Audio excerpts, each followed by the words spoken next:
We're down here in Bilfwells in NFU Cymru HQ, where we've just finished our NFU Cymru Dairy Board meeting. Very good meeting, a lot discussed, and I have with me some Dairy Board delegates, including our chair, Jonathan.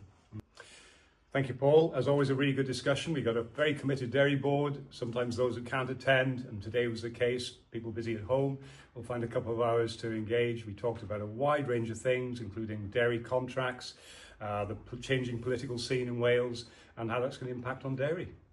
It was really positive to hear the increase in consumption of dairy products. We had a good discussion about the milk contract, the red tractor review, and there's some very good feedback from the board. On Wednesday, I was privileged to take part in a panel discussion at the muck management event up in Bodolwyddan in North Wales.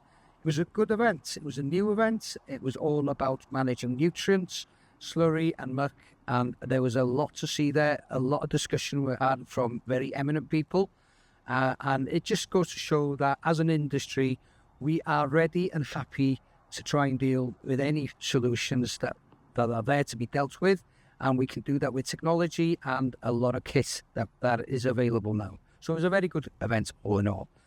So during that event, I was chairing a panel with some eminent speakers on nutrient management, but we also had Dylan Jones Castella Farm Sir Vaughan there, giving a farmer's perspective on how he manages nutrients and the grassland, and it works and how it can work. So all in all, again, a very good discussion.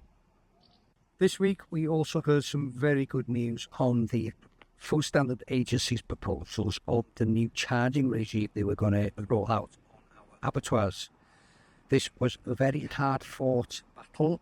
NFU did assist the Association of Independent Meat Suppliers, and we had a very positive result. And that result was the fact that the FSA now needs to go back and relook at the proposed charging structure. This is very good news for all our abattoirs and also our food chain.